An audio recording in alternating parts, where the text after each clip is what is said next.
오늘은 따라합시다. 행복의 통로를 열어라. 다시 한번 행복의 통로를 열어라. 지난 시간에는 축복이 뭐냐? 복이 하나님의 나라가 복이다. 복의 본질, 하나님 나라의 본질은 하나님께로부터 오는 평화와 행복이다. 그래서 우리가 행복하게 사는 것, 이것이 복이다. 그래서 행복하게 살자. 행복한 사람은 좋은 습관을 가지고 있고 행복한 사람은 주님과 동행하고 있다 말씀을 드렸어요. 오늘은 행복의 통로를 열어라. 행복의 통로를 열어라. 근데 이제 첫째는 따라합시다. 행복을 오해하다. 행복을 오해하는 사람이 있어요. 오해하는 것 제가 세 가지를 정리를 한번 해봤는데, 첫째는 자, 예쁘면 행복할 거야. 다시 예쁘면 행복할 거야. 도시 여성들은 미모가 사회생활에 영향을 많이 미치지만 농촌 여성들은 전혀는 아니고 좀 못 미친다. 그러나 행복 지수에는 3%밖에 영향을 안 미친다. 행복은 미모와 큰 상관이 없다는 것을 알 수 있다. 어떤 통계에서 이렇게 나와 있어요. 그러니까 우리가 이쁘고자 하는 것이 사람의 본능이, 특별히 여자분들은 이쁜 것이 본능인 것 같아요. 또 남자들은 이쁜 여자만 찾아요. 그래서 이제 우리 결혼하는 그런 청년들 있잖아요. 남자 청년들한테 지혜로운 여자, 이쁜 여자, 또 뭐 믿음이 좋은 여자 뭐 골라라 그러면 뭐 다 좋지만 첫 번째로 꼽는 게 이쁜 걸 먼저 꼽는데요. 그러니까 여자는 이쁘고 봐야 되나. 그리고 이제 직장에 취직을 할 때에도 면접을 보고 그러면 면접관들이 첫 번째로 보는 게 미모를 본대요. 여자분들, 남자 말고 여자분들 미모를 먼저 본대요. 그래서 미모가 떨어지는 사람은 이제 좀 이렇게 좌절감을 느끼고 소외감을 느끼고 그렇게 한다고 그래요. 뭐 그럴 수 있죠. 그럴 수 있어요. 그래서 우리는 이뻐지기 위해서 노력을 많이 하는 것 같아요. 화장도 하고. 특별히 여자분들이 이뻐지기 위해서 거의 성형수술 안 하는 사람이 거의 없다고 그래요. 그래서 어떤 분이 천국에 갔더니 주님께서 얼굴을 못 알아봐가지고 다 미용 수술을 다 해가지고 누가 누군지 원래 내가 보낼 때하고 올 때하고 전혀 달라서 이제 그런 뭐 실수도 하신다고 그래요. 하여튼 그 성형수술이 세계에서 한국이 1위래요. 그래서 이제 성형수술 하러 뭐 중국이나 외국에서도 많이 오잖아요. 한국에. 강남 쪽에 가면 성형수술은 너무 많다고 그래요. 하여튼 뭘 하든지 뭐 그렇게 하여튼 뭘 해요. 이뻐지기를 원합니다. 뭐 좋죠. 뭐 이쁘면 좋죠. 그죠? 한번 따라서 합시다. 이뻐집시다. 네, 이뻐지는 건 좋은 거예요. 좋은 건데 중요한 것은 이뻐지는 것과 행복이 어떻게 달라지냐. 이뻐진 거 행복은. 물론 이렇게 이뻐지는 사람이 좀 행복의 지수는 높은 여기 보니까 3%밖에 안 나왔다고 합니다. 이뻐진 사람, 행복하는 건 3%밖에 높지 않아요. 별로 영향을 미치지 않는다는 거예요. 행복하는. 제가요 유럽 여행을 가보면 제가 깜짝 놀란 게 하나가 딱 있어요. 미국 해국 여행 가면 비행기를 딱 타잖아요. 그러면 이제 그 비행기 가이드를 뭐라 그러죠? 승무원들 그잖아요. 우리나라 그 아시아나 이제 대한항공을 타면 그 승무원들이 굉장히 이뻐요. 이쁜 여자들이 굉장히 많아요. 외국 가보면 이래요. 승무원들이 통로를 잘 못 지나가요. 이렇게. 그리고 나이 많은 사람도 되게 많아요. 그분들은 별로 미모에 큰 영향 적이 안 한 것 같아요. 그래서 우리나라는 그렇거든요. 그것도 깜짝 놀란 것은 이제 이렇게 이제 그 뭐 호텔을 간다든지 또 이렇게 뭐 비행장에 안내를 간다든지 그렇게 하잖아요. 그러면 여자분들이 굉장히 많아요. 특별히 이스라엘 쪽은 여자들이 근무하는 데가 되게 많아요. 여자들이 우리나라는 여자들이 좀 이쁜 여자들이 이렇게 창구에 많이 있잖아요. 근데 이렇게 뚱뚱한 사람이 앉아있어. 이렇게. 뭐 우리가 봐도 좀 그렇게 좀 그러죠. 근데 전혀 그런 거 느끼지 않아요. 다 그런 사람 되게 많아요. 그리고 길거리 가도 이렇게 하는 사람 뭐 자신 있게 걸어가요. 우리 집사람은 거기 뭐 아주 늘씬한 거죠. 우리 집사람 거기 아주 늘씬한 그런 표현. 이렇게 되는 사람 뭐 자신 있게 걸어가고 그런 모습을 많이 봐요. 누가 누구 신경 안 써요. 근데 우리나라에서는 특별히 이쁜 것에 신경을 이렇게 많이 쓴 것 같아요. 이쁜 사람은 행복하다. 행복할 거야. 이쁘면 행복할 거야. 그런데 이쁜 사람은 실제로 그렇지는 않다고 그래요. 그렇게 행복하지는 않아요. 근데 이제 문제는 뭐냐면 내 미모가 좀 떨어진다고 해가지고 내가 먼저 자존감을 느껴. 나는 불행할 거. 나는 불행한 사람이야. 나는 취직도 안 돼. 나는 시집도 못 가. 나는 언제나 이게 애톨이야. 그렇게 생각하는 것이 큰 문제고 병인 것 같아요. 이쁜 것은 이뻐야 되겠지만 이쁜 것은 이 행복과 큰 관계성을 가지고 있지 않다는 거예요.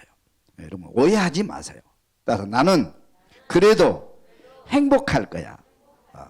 여러분 행복할 수 있기를 주님 축원합니다. 그럼 못생긴 사람은 뭐 불행해야 됩니까? 그런 거 아니잖아요. 우리 다 행복할 수 있어요. 하나님 앞에. 할렐루야. 오해하지 않기를 바랍니다. 그래서 우리 주님께서도 사무엘상 16장 7절을 읽어보면 이렇게 되어 있어요. 같이 한번 읽어볼까요? 사람은 외모를 보거니와 나 여호와는 중심을 보느니라. 사람은 아무래도 외모를 좀 보는 것 같아요. 그러나 하나님은 중심을 보세요. 그리고 모든 행복과 축복은 하나님께로부터 오는 거거든요. 그러니까 하나님 중심을 보시고 그 사람을 축복하시거든요. 그러니까 성경에 보면 뭐 이쁜 사람 그런 별로 하나 중심을 보셔요. 마음이 이쁘면 돼요. 특별히 그 나이가 좀 들잖아요. 40이 되면 그 아가씨 때 미모 찾기 힘들어요. 꾸며도 별로 표시 안 나요. 우리 집사는 맨날 야단 맞는 거냐면 어때 머리를 딱 하고 오나 봐요. 저는 그걸 잘 못 느껴요. 나 달라진 거 없어요 그래요. 뭐가 달라졌죠? 오직 그 사람이 똑같은데. 그것도 뭐 머리 하고 했는데 그것도 몰라본다고 막 그러면서 아니 뭐 오직 머리는 오늘 머리나 별로 뭐 달라진 거 없는데 남자들은 머리 별로 신경 안 쓰잖아요. 여자들은 막 미모에 신경 엄청 쓰거든요. 뭐 옷도 막 엄청 올리고. 근데 남자들이 보통 40대 되면 여자들이 그 사람이 그 여자고 그 여자 다 똑같이 뭐가 별로 차이 안 나잖아요. 중요한 것은 그 여자분이 지혜롭고 믿음이 있고 아름다운 사람 넓은 마음을 가지고 있으면 진짜 가정사가 나는데 행복할 수 있어요. 행복을 미친 겁니다. 그렇죠? 우리 행복을 미치거든요. 그래서 우리 주님께서 뭐냐면 사람은 외모를 보거니와 나 여호와는 중심을 보니라 그렇게 말씀하셨어요. 여러분 중심을 이렇게 아름답게 꾸밀 수 있기를 주님의 축원합니다. 두 번째 오해 있습니다. 따라서 합시다. 1등 하면 행복할 거야. 행복 순위를 보면 덴마크가 1위, 아일랜드, 스위스, 일본 40위, 한국은 몇이에요? 47위, 중국 46위. 우리는 행복도가 1등 하면 행복할까요? 이게 행복 순위가 한국은 47위래요. 덴마크가 세계 1위거든요. 행복 지수가. 그럼 덴마크가 부자 나라도 아니잖아요. 근데 행복 지수로 1등이에요. 그 1등한 이유가 뭐냐면 덴마크 사람들은 빈부의 격차가 가장 낮대요. 잘 사는 사람, 못 사는 사람 이 차이가 낮고 또 그 사람들은 그렇기 때문에 누가 비교하지 않아요. 뭐 집을 비교한다든지 학력을 비교한다든지 무슨 재산을 비교한다든지 비교하는 의식이 없어요. 그래서 너도 행복하고 나도 행복하고 항상 행복 지수가 최고도에 이제 달한다고 볼 수가 있어요. 그리고 이제 아시아인들은 특별히 우리는 아시아 사람들이 행복 지수가 확 떨어지거든요. 유럽 사람보다 아시아가 행복 지수 떨어져요. 특별히 한국은 행복 지수가 저 밑으로 가요. 행복하자 그러면 행복한 사람이 별로 없어요. 행복한 사람이 없어요. 왜 그러느냐면 이 한국 사람은 성공의 비중을 두기 때문에 언제나 1등을 해야 행복한다고 해요. 우리 자녀들에게 우리 부모님들이 요구하는 건 뭐예요? 너 가서 공부 잘해. 학교 가서 공부 잘해. 그리고 우리 아이는 공부가 1등이야. 이번에 우등상 받아서 어느 학교 갔어. 어느 회사 취직했어. 그거를 최고의 자랑으로 여기잖아요. 우리가. 그렇죠? 1등해야 행복한다고 1등과 행복을 항상 이렇게 해가지고 등수를 매겨요. 그럼 2등은 행복합니까? 안 행복합니까? 그럼 꼴등은 그러면 행복하지 않습니까? 그렇잖아요. 하나님 앞에서는 꼴등도 행복하고 1등도 행복하고 다 행복한 거예요. 할렐루야. 부자도 행복하고 가난한 자도 행복한 거예요. 또 행복해야 될 의무가 있어요. 우리는. 그렇죠? 하나님께서 우리가 다 각자 우리 생명 다 소중하기 때문에. 아멘.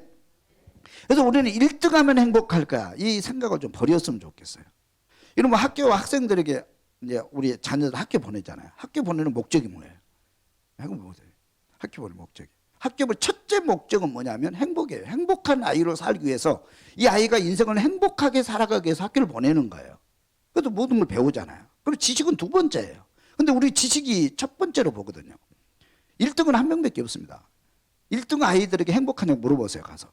굉장히 불안해합니다. 왜? 2등 할까 봐. 1등 자리를 물려줄까 봐 늘 조마조마하고 초조하고 불안해요. 그렇게 행복하지 않아요.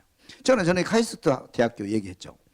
거기 갔더니 이 아이들이 공부는 세계적인 수준이잖아요. 공부 세계적인 수재들만 모아놓은 데요. 카이스트 대학교가. 근데 그 애들이 제일 큰 문제는 뭐냐면 그 이제 우리 이제 목사님 이제 상담하고 가이드하고 예배를 드리는데 제일 큰 문제가 뭐냐면 행복 지수가 땅이야. 행복한 애들이 별로 없어요. 1등인데 늘 불안해하는 거야. 그리고 막 어떤 자살하는 애도 있고 그 학교 적응을 못하는 애도 있고 왜 못하냐 그랬더니 자기는 자기 학교가 자기 고등학교 때는 자기가 1등을 했는데 전교에서 1등을 했는데 여기 보니까 중간으로 밀려나는 거예요. 자기보다 공부 전하는 더 잘하는 사람이 있으니까 막 좌절해가지고 막 그걸 못 견뎌하고 막 괴로워하고 막 힘들어하고 이제 그런 애들이 많다는 거예요. 그리고 이제 이렇게 교제를 잘 못하고 서로 사랑을 나누고 주고받는 걸 이걸 잘 못하는 거예요. 그러니까 1등 한다고 반드시 행복한 게 아니에요, 여러분. 저도 행복하잖아요. 아멘? 저 행복하잖아요. 그렇잖아요. 1등은 행복할까? 이런 착각을 빠지세요, 여러분. 나와야 돼요. 1등 한다고 반드시 행복한 게 아니에요, 여러분. 나도 행복할 수 있습니다. 할렐루야. 착각하지 말고요. 세 번째는 따라합시다. 부자가 되면 행복할 거야. 또 부자가 되면 행복할 거야. 그런 생각이 있어요. 여기 읽어보면 돈이 전반적인 행복을 가져다 주긴 하지만 일반적으로 생각하는 것보다 그 영향이 크지 않다. 소득 수준이 낮은 사람이라고 해서 반드시 불행한 것은 아니다. 경제적 풍요로움이 일정 수준을 넘으면 소득 수준이 증가해도 행복도가 더 증가하지 않는다. 이게 중요해요. 돈은 한 손으로는 이득과 행복을 주지만 나머지 한 손으로는 기쁨과 감사와 행복을 앗아간다. 돈이 있다고 부자가 된다고 반드시 행복하다는 건 아니라고 그래요. 그죠? 우리는 부자 되면 행복할 거라고 생각하잖아요. 근데 착각 속에 살아요. 내가 이렇게 부자가 되면 성공하면 나는 행복할 거야. 물론 행복할 수도 있죠. 그죠? 근데 반드시 그렇지는 않다는 거예요. 지금 행복해야 돼, 우리는 지금. 지금 내가 가난해도 행복해야 되고 지금 내가 월세를 살아도 행복해야 되고 지금 내가 지하에 살아도 지금 행복해야 부자 되면 더 행복할 수 있는 거예요. 지금 행복할 수 있기를 주님의 이름으로 축원합니다. 부자. 그래서 이제 그 솔로몬도 기도 중에 내가 너무 많아서 또 너무 적어서 하나님을 모를까 또 떠날까 두렵습니다. 일용할 양식을 주시옵소서. 그죠? 우리는 항상 필요한 것만 있으면 되거든요. 근데 필요한 것 이상으로 가지려고 그러고 또 그런 것 때문에 스트레스 받고 또 물질 때문에 스트레스 어마어마하게 받잖아요. 특별히 한국 사람들은 이 부에 대해서 너무 민감한 것 같아요. 너무나 민감해요. 그래서 이것 때문에 스트레스 받지 않기를 그렇게 바랍니다.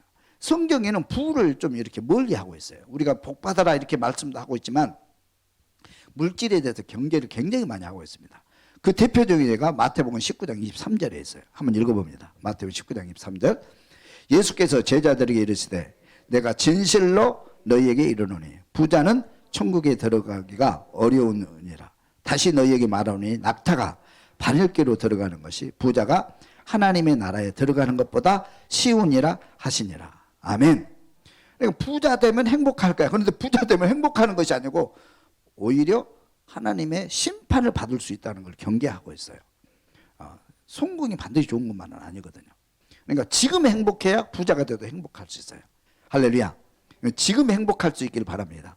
지금 작은 것에 감사하고 지금 행복하고 지금 기뻐해야 돼요. 아무것도 없어도 기뻐요. 그래도 부자가 되면 겸손해질 수 있고 또 이렇게 행복해질 수 있는 거예요.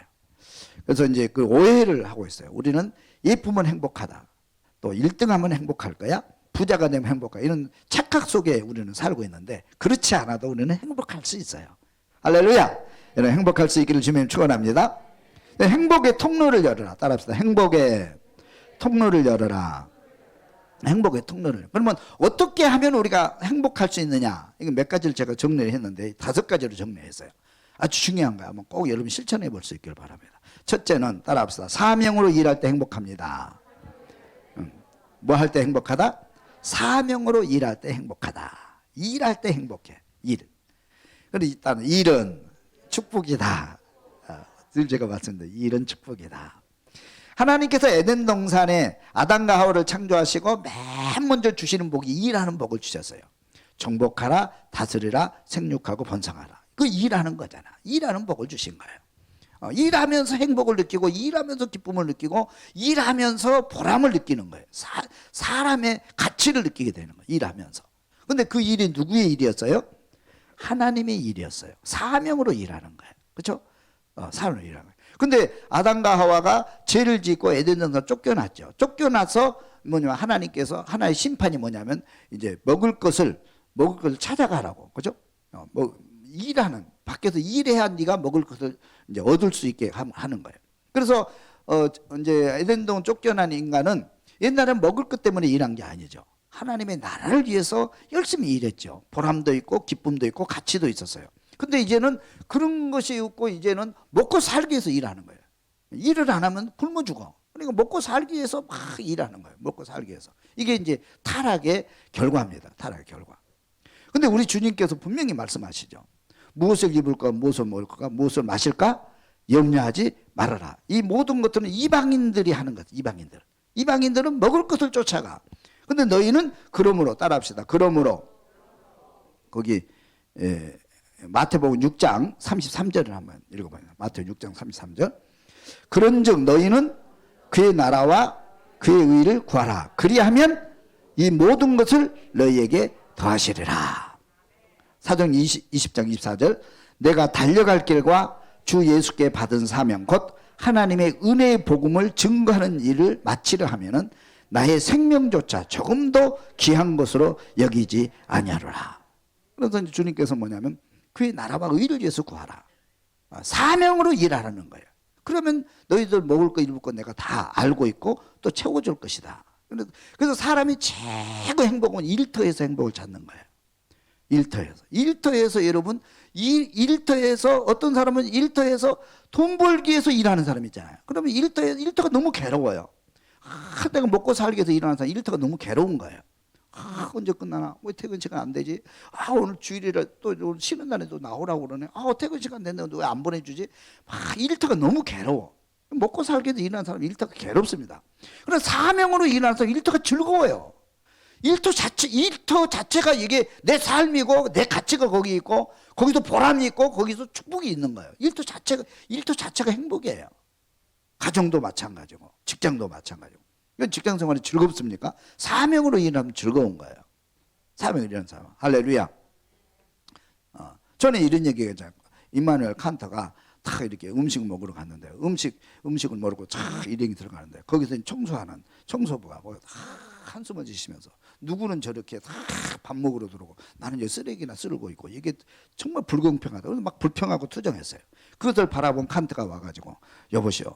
당신은 지금 하나님의 나라, 하나님의 우주 한 구석을 열심히 쓸고 있고 청소하고 있는데 당신의 일은 참으로 보람되고 아름다운 것입니다. 그렇게 얘기를 해줬어요. 그래서 그때부터 그 청소하는 그분이 내가 하는 일이 하찮은 일이고 사명이구나. 나 하나님의 우주를 열심히 청소하고 있는 내 일이 얼마나 감사하냐. 그러면서 사명으로 일했더니 행복해지더라는 거예요. 할렐루야. 여러분의 일터가 사명으로 일하는 일터가 될 수 있기를 바랍니다. 가정도 마찬가지예요.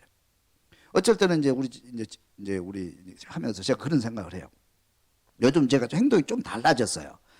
왜냐하면 내가 여기서 우리 가정에도 내 사명이 있고 내 일이 있는데 이걸 억지로 하는 것이 아니고 그냥 마지못해서 하는 것이 아니고 나 이거 사명이다 그런 생각을 한번 해봤어요. 이 설교를 준비하면서 또 그 이전에도 사명을 해라. 그래도 우리 집사람 뭐 시키잖아요. 여보 쓰레기 그러면 내가 즉시 일어나요. 요즘 쓰레기는 처리해보겠다.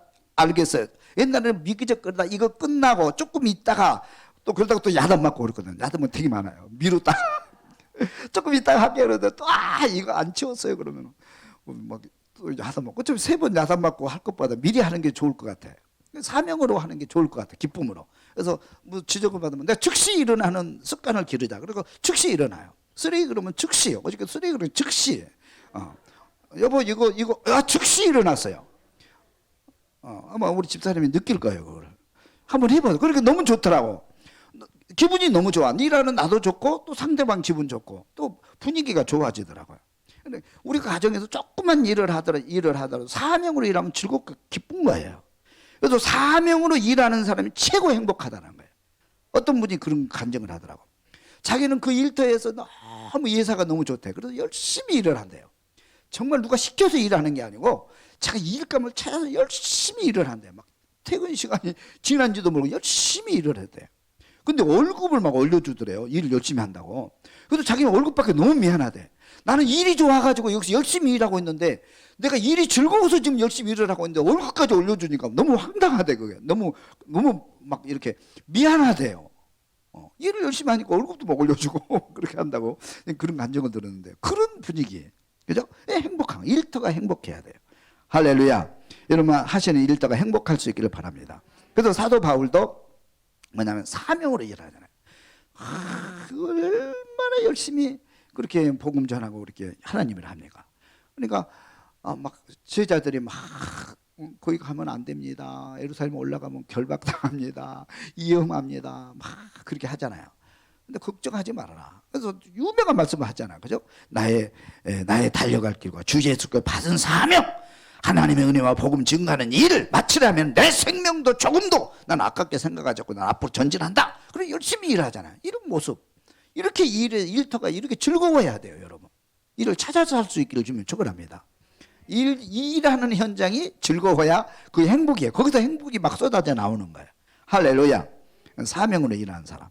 두 번째는 또 안식할 때 행복하다. 뭐 할 때 행복하다? 안식할 때 행복해요. 안식. 하나님 너무 고마워요. 하나님께서 우리에게 또 밤을 주시잖아요. 저 군대에 있을 때 제일 군대에서 행복한 시간이 어떤 행복이냐면 기상나팔, 아니 치침나팔, 그 소리 들으면 지금도 신나요. 치침나팔이 딱 불려지잖아요. 딱 그러면은요, 딱 잠자는 시간 너무 행복한 거예요. 쉴 수 있는 시간, 그죠? 그래서 저는 잠자는 걸 되게 좋아해요. 막 스트레스 받잖아요. 막 스트레스 받고 정신이 하나 없을 때가 있어요.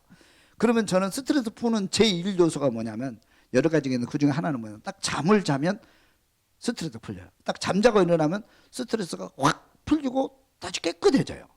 하나님이 그렇게 만드신 것 같아요. 할렐루야. 심이라는 게 얼마나. 우리가 이제 고속도로 이렇게 자동차를 타고 가다가 2시간 되면 어김없이 차에서 메시지가 떠요. 너무 무리합니다. 2시간 지났습니다. 쉬었다 가세요. 그리고 메시지 뜨잖아요. 그러니까 휴게실에 딱 들리잖아요. 너무 기분 좋잖아요. 휴게실에 딱 들릴 때, 그죠? 그래서 차 한잔 마시고 좀 물 한 잔 마시고 쉬었다 가면 너무 일하는 사람의 휴식처가 얼마나 중요한지 몰라요.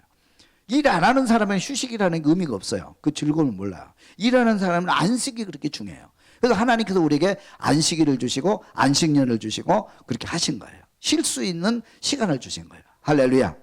여러분 안식할 때 또 휴가, 여러분 직장 다니는 사람 휴가가 즐겁잖아요. 그죠? 휴가 내서 딱 쉴 때, 오늘 휴가야. 오늘 하루 휴가야. 딱 쉴 때 얼마나 기분 좋아요. 오늘 편안하잖아요. 그게 행복이죠. 그거 행복이죠. 할렐루야. 뿐만 아니고 또 음악 같은 것도. 음악을 우리가 딱 들을 때 음악을 들으면 행복해요. 어떤 분이 이렇게 택시 운전을 딱 하고 가는데 좀 이렇게 보니까는 택시 운전할 것 같지 않는 분이 운전해요. 나이가 좀 드셔가지고.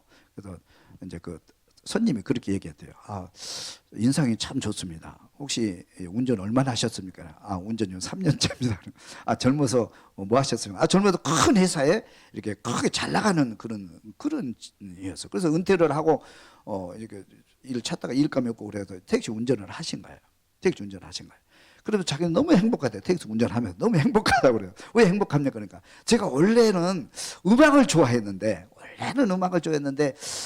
그 뭐 음악 세계에서 내가 앞장 직업으로 갖기는 좀 그렇고 또 직장 생활을 하고 너무 힘들고 막 바쁘고 그래서 음악을 별로 못했는데 택시 하면서 너무 기쁘대요. 제가 듣고 싶은 음악을 하루 종일 들을 수 있으니까 또 하루 종일 내가 흥얼거리고 부를 수 있으니까 너무 좋다고, 너무 행복하다고 이제 그런 간증을 들은 적이 있어요. 그러니까 음악도 들으면 우리가 뭐냐면 힐링이 되잖아요. 우리 권사님들이 가끔가다 음악을 올려줘요. 거기다가 이제 저는 가끔 꼭 듣거든요. 시간 내서 이제 시켜야 되면 딱 들어요. 근데 거기 추천해서 올려놓은 음악은 그래도 좋은 음악이 올라오잖아요. 들으면 너무 좋아요. 저는 음악을 너무 좋아요. 그래서 저는 항상 음악을 옆에 틀어놓고 살아요. 그러게 마음이 편안해지더라고요. 음악을 들으면. 잠잘 때도 그러고 뭐 이렇게 아침에도 꼭 들어서 음악을 틀어놓고 좀 밥을 먹어요. 근데 우리 집사람은 별로 안 좋은가 봐요. 너무 바빠가지고 음악을 별로 싫어하는지 양쪽에. 하여튼간에 저는 음악을 좋아해요. 우리 권사님 그래서 내가 좋아해요. 할렐루야. 노래하는 사람 보면 너무 감사해요. 그래서 어저께는 이렇게 어떤 그 그룹이 이렇게 기타 치고 뭐 바이올린 한 명 하고 또 이렇게 하고 막 한 5명이서 이렇게 해가지고 그룹을 만들어서 막 노래하고 그러더라고요. 근데 그 음악도 좋은데 그 모습이 너무 행복해 보이는 거예요. 그래서 여보 이거 봐봐. 우리 이런 그 소그룹 하나 우리 교인들도 만들어서 하면 얼마나 즐겁고 행복할까? 당신은 안 돼. 나는 못해도 그렇게 좀 청년들도 좀 했으면 좋겠어요.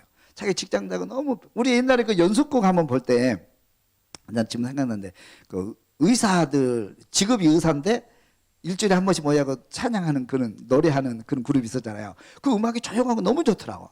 근데 여러분 뭘 느껴요? 일하는 현장에서도 그 열심히 일하지만 그 사람들이 막 스트레스 받고 힘들 때 탁 모여서 찬양하고 음악을 할 때 너무 행복해 보이잖아요. 그 노래도 참 좋더라고요. 근데 음악이 우리 마음을 편안해지고 또 행복하게 해주거든요. 할렐루야. 감사해요. 그 다음에 또 보면 뭐 휴식이라는 게 뭐 영화도 한 편 보고 또 예식도 좀 하고 그죠? 가까운 데도 좀 가까운 데도 예식. 어떤 분은 우리 부부 세미나 할 때 보니까 부부들끼리 가가지고 뭐 예식을 한 번도 안 하신 분도 계시더라고.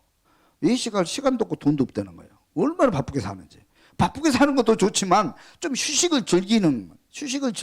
즐겁게 할 때, 휴식을 즐겁게 할 때 뭐냐면 이거 내가 행복도를 높일 수 있는 거거든요. 그죠?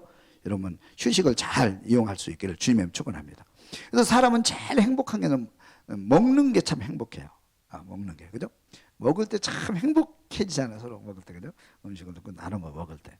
근데 안식을 잘 활용하면 너무 행복해요. 안식을 하나님께 주신 축복입니다. 이게. 여러분 안식을 잘 활용해서 여러분 행복한 가정 될 수 있기를 주님의 축원합니다. 그 다음에 세 번째는 운동할 때 행복하다. 다시 한번 운동할 때 행복하다. 운동할 때 행복하는 건 세 가지 이유를 설명해요. 첫째는 뭐냐면 운동은 자존감과 자율성을 높여준다 그랬어요. 운동하면 이 자존감이 높아지고 또 자율성이 높아져요. 진짜 그런 것 같아요. 장로님 운동을 하니까. 제가 이제 몸이 약하고 또 키가 적고 그래서 학교 다닐 때 지금도 놀림을 좀 약한 애들은 놀림을 좀 많이 받거든요. 항상 뭐 잡채야, 뭐 병채로 마셔라, 그러면서 막 놀려요. 또 땅꼬마 그러고 놀리고. 되게 듣기 싫거든요. 그게 스트레스 받아. 그리고 내가 힘을 어떻게 할 수가 없어요. 그네들은 등치가 크니까.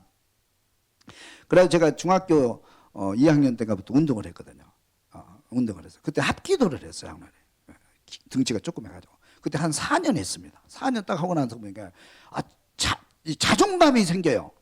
까불면 내가 한 방 할 거야. 나 자신 있어? 나 안 맞을 자신 있어. 그런 자신감도 생기고요. 자존감이 막 올라와요. 자존감. 지금 이제 탁구 운동을 하잖아요. 그러면 뭐 이렇게 이상하게 자존감이 생겨요. 이렇게 어린아이도 그래서 꼭 운동을 시키라고 하는 거예요. 운동은 굉장히 중요해요. 어린아이 때부터 운동을 해야 되고 어른 돼서도 계속 운동을 쉬지 않고 해야 돼요. 그래서 보면은 내가 역대 대통령들 있잖아요. 미국의 역대 대통령들 성공한 뭐 사업가들 이거 쭉 보니까 거의 운동을 해요. 골프 많이 하시더라고. 테니스 많이 하시고 골프도 하시고 탁구 하시는 분은 별로 안 계신 것 같아요. 우리 곽선희 목사님도 이제 볼링이 거의 프로급에 가깝거든요. 프로급에 가까워요. 그런 분들이 거의 뭐 그 개통이면 선수로 뛸 정도로 운동이 수준급에 있는 사람 되게 많습니다. 운동을 어려서부터 이렇게 해요. 어려서부터 운동을 시켜요. 자존감을 높여주는 영향이 있어요. 또 건강도 하고요. 여러분 운동할 수 있기를 바랍니다. 그래서 내가 늘 말씀을 드리잖아요. 꼭 운동 한 가지씩 하라고. 권사님 운동 뭐예요? 지금이라도 하셔요. 뭐든지 해야 돼요. 운동해봐서 너무 좋아요. 장로님 그렇죠? 운동하면 너무 좋습니다. 꼭 필수 조건이에요. 우리가 운동하는데 좋고요. 그 다음에 또 여기 보면 운동은 또한 몰입의 상태로 가는데 큰 도움을 준다. 몰입이라는 게 몰입은 한 가지 집중하는 거거든요. 운동을 하면 한 가지 집중하게 되면 엄청난 축복을 받습니다. 하나가 집중하게 되면. 그래서 집중할 때 사람은 행복도가 딱 치솟는 거예요. 집중할 때. 어떤 일이 집중할 때, 어떤 수학 문제를 푸는데 집중할 때, 또 찬양에 집중할 때, 집중적으로 찬양할 때, 그죠? 그런 운동은 특별히 그게 이제 그 집중력이 강하거든요. 그것만 생각해야 돼요. 그래서 잡념이 다 떠나가 버려요. 운동할 때 몰입이 강하기 때문에 운동하는 강하게 막 시합하고 그럴 때는요, 다른 생각이 싹 떠나가. 스트레스도 완전히 나가버려요. 그러니까 집중하니까. 그럼 몰입도가 높아지는 거예요. 몰입도가 깊어지고 높아질수록 사람의 행복도가 이렇게 쫙 올라가는 거예요. 그래서 행복한 거예요. 그 순간에는. 그래서 행복한 거예요. 여러분 운동할 수 있기를 바랍니다. 그 밑에 보면 중요한 그 과학적 원리가 있어서 한번 읽어보겠습니다. 생리학적 측면에서 보면 운동이 행복의 필수적인 두 가지의 호르몬 코티졸과 엔돌핀 생성에 관여하기 때문이다. 코티졸은 스트레스 호르몬으로, 코티졸은 스트레스 호르몬입니다. 소량일 때는 유용하지만 몸 전체적으로 에너지를 공급하게 하는 신호를 다량으로 분비되면 심리적 안정과 정신 건강에 해로운 영향을 미친다. 스트레스를 받게 됩니다. 그 질병으로 연결됩니다. 이게 많아지게 되면. 그런데 다행히도 운동을 하면 그 코티졸을 불태워버릴 수 있다. 코티졸을 잘 모르겠죠. 그냥 스트레스라고 그래요. 스트레스를 태워버린다. 근데 이게 중요한 운동의 중요한 원리예요. 운동을 하게 되잖아요. 몰입을 하고 운동을 하게 되면 내 속에 있는 코티졸이라는 그 에너지가 있는데 이게 이제 스트레스 호르몬이거든요. 스트레스 주는 호르몬이에요. 이 스트레스 호르몬이 우리 몸속에 쌓이게 되면 그 사람 질병으로 연결되고 불안감으로 연결되고 또 이렇게 불행으로 연결되거든요. 근데 그 스트레스 호르몬을 다 태워버리는 거예요. 완전히 다 태워버려요. 그래서 건강하게 되는 거예요. 할렐루야. 그래서 운동한 사람은 대부분 건강하고 행복하거든요. 행복하거든요. 그 다음에 또 중요한 게 있어요. 그 밑에 보겠습니다. 엔돌핀이죠. 우리가 잘 아는 엔돌핀은 마약 성분인 모르핀과 유사한 효과를 내는 호르몬이다. 엔돌핀은 진통 물질 수용체에 결합하여 행복감을 증가시킨다. 강도 높은 운동을 할 때 바로 이 엔돌핀이 뇌 수하체에서 분비된다. 이 엔돌핀이 쏟아져 나오는 거예요. 마약과 같은 기분 좋아요. 그러니까 우리 운동도 뭐라고 그러지? 운동도 마약성이 있다 그러잖아요. 응? 운동도 중독성. 갑자기 중독이 생각 안 나요. 마약성, 중독성이 있어요. 그래서 운동을 안 하면 이상하고 막 그러잖아요. 운동하는 사람 꾸준히 꼭 하거든요, 이거를. 왜냐면 엔돌핀이 쏟아나와 가지고 기분이 좋으니까 그걸 안 하면 좀 이상하는 거예요. 우리 지난 시간에 좋은 습관 만들기. 좋은 습관도 좋은 습관을 만들어 놓으면 그 습관대로 움직여야지 그 습관대로 안 움직이면 좀 불안한 게 되거든요. 그런 것 같은 거예요. 근데 엔돌핀이 쏟아나오니까 운동을 해야 되는 거예요. 그래서 운동할 때 행복해져. 그래서 여러분 제가 늘 말씀을 드린 것처럼 꼭 운동은 한 가지씩 지금부터라도 안 늦어요. 지금부터 시작할 수 있기를 주님의 이름으로 축원합니다. 그 다음에 네 번째 따라합시다. 친구 관계가 좋으면 행복하다. 다시 한번 친구 관계가 좋으면 행복하다. 친구 관계가 좋으면 행복해. 친구 관계가 좋으면. 그죠? 친구 관계. 5명 이하의 친구를 가진 사람들 중 40%만 매우 행복하다고 응답했다. 5명에서 10명의 친구를 가진 사람들 중 매우 행복하다고 응답한 비율. 매우 행복하다. 나는 너무 행복해. 매우 행복해라고 대답하는 사람은 50%까지 상승했다. 그랬어요. 관계가 좋으면 행복하다. 이게 굉장히 중요한 행복도의 적인데요. 사람은 관계 속에서 삽니다. 관계. 처음에 태어나면 부모와의 관계, 형제와의 관계, 학교 가면 친구와의 관계, 그 다음에 직장 가면 직장 동료와의 관계, 전혀 모르는 사람, 사회사람 관계, 관계의 관계. 관계를 잘못하면 이 사람은 불행하게 되는 거예요. 내가 아무리 지식이 있고 성공을 하고 내가 뭘 가졌다 할지라도 이 관계가 잘못되고 관계가 불안정하게 되면 그 사람은 행복할 수가 없어요. 불행하게 되는 거예요. 여러분 불행하는 원인이 다 어디로부터 오는 거예요? 부부 관계가 안 좋고 또 친구 관계가 안 좋고 또 직장의 동료 관계가 안 좋으면 그 사람은 불행할 수밖에 없는 거예요. 반대로 얘기하면 관계가 좋으면 행복하는 거예요. 부모와 자식 간의 관계가 좋으면 가정이 행복한 거예요. 가정은 행복한 거예요. 그죠? 행복한 거예요. 또 직장에 가도 동료와 선후배과 관계가 아주 좋아. 관계가 너무 좋은 거예요. 어디 가든지 환영을 받고 잘 어울리고 규칙도 잘 지키고 봉사하고 헌신하고 그러면 그 사람은 직장이 재미있는 거예요. 관계가 좋은 거예요. 관계가. 관계를 잘 할 수 있기를 주님이 축원합니다. 사람과의 관계가 행복할 수도 있고 불행할 수도 있고 그렇게 된다는 거예요. 제가 이제 신학교 다닐 때 수련회를 갔는데 우리 선배님이 수련회 중에 딱 그런 얘기를 해요. 관계 얘기를 하더라고요. 그러면서 이제 하는 얘기가 뭐냐면 목사가 되려면 관계가 좋아야 되는데 10명의 이웃이 있다고 그러면 9명의 관계가 좋고 1명이 비틀어지면 당신은 목회 실패하는 겁니다. 그런 얘기를 해요. 그래서 이해가 될 것도 같고 안 될 것도 같고 그리고 그냥 지났거든요. 근데 그 말이 내 가슴에 계속 있었어요. 그 말이.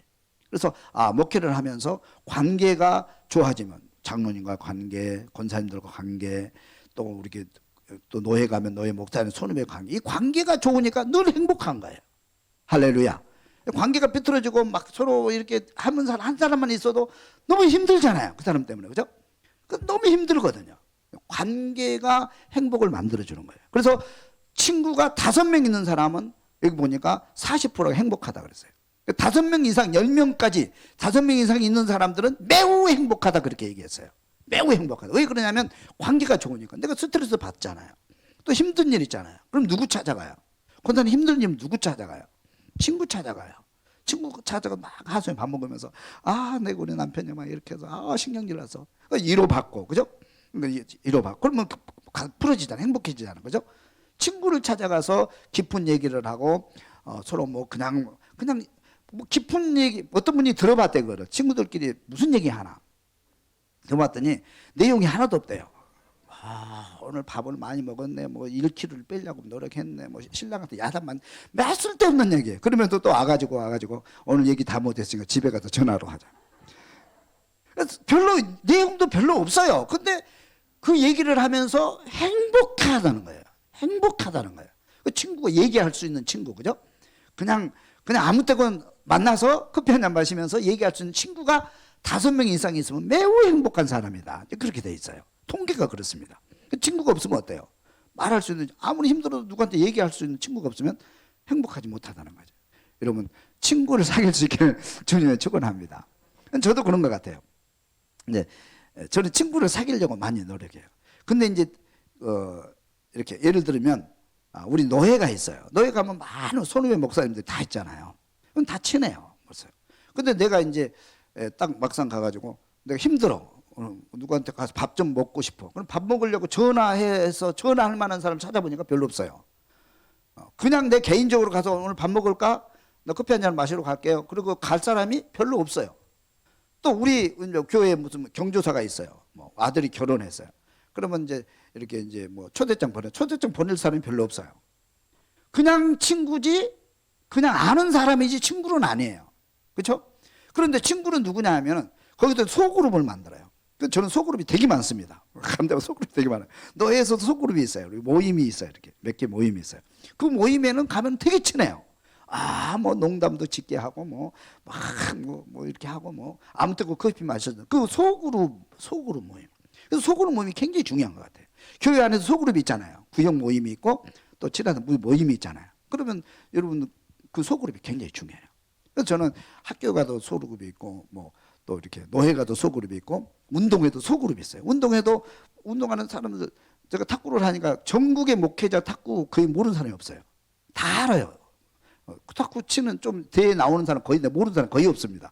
그 사람도 저를 다 알아요. 근데 커피 마시라고 전화할 사람 거의 없어요. 근데 거기 안에 소그룹이 있잖아요.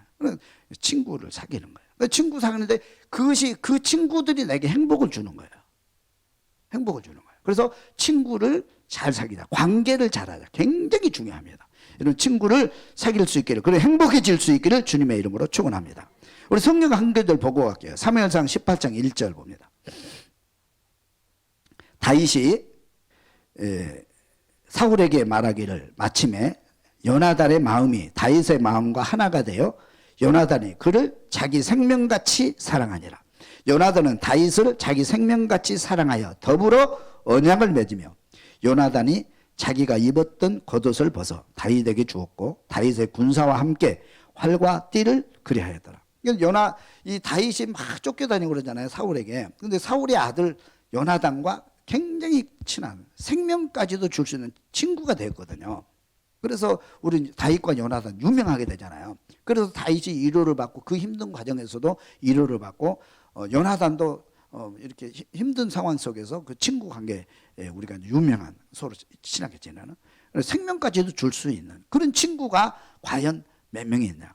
오늘 내가 힘들고 어려울 때 내 고민을 얘기하고 그냥 아무 뭐 특별한 일 없이 커피를 마실 수 있는, 같이 식사 함께 할 수 있는 친구가 몇 명이 있나.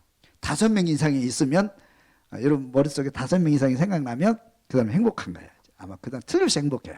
그러나 한 명도 없다 그러면 지금부터 사귀시기를 바랍니다. 할렐루야. 그 다음에 마지막으로 봅니다. 섬기며 봉사할 때 행복합니다. 다시 한번, 섬기며 봉사할 때 행복합니다. 마태복음 6장 33절 읽어봅니다. 그의 나라와 그의 의를 구하라. 두 번째, 마태복음 7장 12절. 그러므로 무엇이든지 남에게 대접을 받고자 하는 대로 너희도 남을 대접하라. 이것이 율법이요 선지자니라. 위에 두 구절, 이 두 구절은 산상수훈의 핵심 구절이며 황금률이다. 따라 황금률. 황금률은 율법 중에도 최고 아름다운 율법이다 이 말이에요. 율법은 두 가지예요. 두 가지. 그의 나라와 그의 의를 구하는, 하나님의 나라를 위해서 일하는 것, 이것이 최고 율법이에요. 일하는 축복. 할렐루야. 또 하나는 남에게, 이게 뭐라고 됐어요? 예. 남에게 대접을 받고자 하는 대로, 남에게 대접을 받고자 하는 대로 너희도 남을 대접하라. 저는 이 구절을 굉장히 감동이 있는데, 옛날에는 그냥 대접하는 거, 그냥 대접, 아무 생각 없이 대접했어요. 내가 하고 싶은 대로. 근데 이게 조금 더 달라요. 내가 대접을 받고자 하는 대로 그 이상으로 대접하라는 거예요. 저 사람한테 내가 뭘 대접받고 있어, 내가 더해. 그 사람, 내가 대접을 받고자 하는 이상으로 그 사람을 대접하라는 거예요. 받고자 이상으로. 무슨 얘기가요? 후하게 대접하라. 후하게 대접하라. 이게 굉장히 중요해요. 근데 우리는, 나는 10을 받고 싶은데 5개만 주잖아요. 계산해가지고. 그래서 계산 굉장히 빨라요. 그죠? 그건 행복이 없어요. 내가 10개를, 그 사람한테 10개를 받고 싶다고 11개를 주세요. 10개 이상을 줘야 돼요. 그러면 그 사람이 너무 감동이 돼요. 제가 이걸 한번 실험해봤는데 너무 감동이 돼요. 내가 저 사람한테 뭘 받고 싶다, 사랑을 받고 싶다, 뭐 이렇게 정보를 받고 싶다 그러면 정보를 확 주세요. 제가 어떤 목사님 실험을 해봤어요. 제가 가지고 있는 돈을 좀 액수를 주고 산 그 정보가 있었어요. 그 목회 정보가. 그래서 목사님 만나가지고, 목사님, 제가 이 정보 하나 드리겠습니다. 너무 좋습니다. 그러니까 그 사람이 우아해 하더라고. 그래서 내가 탁 줬어요. 그랬더니 그분이 노트북을 가지고 오셨어요. 그래가지고 자기 있는 걸 몽땅 주시는 거야. 그래가지고 하나 주고 또 5개를 받았어요. 미안하기도 한데. 하여튼 간에 내가 가지고 있는 거를 대접 받고자 하는 대로 주는, 그럴 때 행복도가 올라간다는 거예요. 여러분, 내가 받는 사람이 행복해, 주는 사람이 행복해요? 아는 건 잘 알죠. 근데 왜 안 줘요? 자꾸 받기만 원하고, 저 사람이 뭐 해주기만 원하고, 그죠? 줄 때, 내가 나눠주고 봉사하는, 심리학자 중에 아들러라는 사람이 있어요. 아들러라는 사람. 유명한 그 심리학자인데, 이분은 최고의 행복은 어디로부터 나오냐? 이 공동체 속에서 내가 봉사하고 헌신할 때, 거기서 최고의 행복이 나오고, 그 봉사하고 헌신하고 있을 때 내 가치가 인정되어지고 삶의 가치를 느끼게 된다. 이제 그렇게 굉장히 강조를 하고 있어요. 그래서 사회생활을 강조하고 관계를 강조하는 걸 볼 수 있어요. 그래서 우리가 뭐냐면 관계 속에서 남을 대접하는 거 정말 아름다운 거예요. 여러분, 남을 대접할 수 있기를 주님의 축원합니다. 어디 가든지 내가 먼저 봉사하려고 그러고, 내가 먼저 섬기려고 그러고, 내가 먼저 이렇게 헌신하려고 그러고, 그런 마인드로 살면 그 사람은 진짜 행복해요. 여러분 어디 가서 보세요. 가만히 보세요. 누가 행복한지. 성가 때만 보세요. 누가 행복한지. 막 열심히 뭔가 봉사하는 사람이 제일 행복해요. 가만히 있고 제일 늦게 와가지고 제일 먼저 빠져나가고 뭔가 얻으려고 여기서 뭔가 얻어야 되겠다.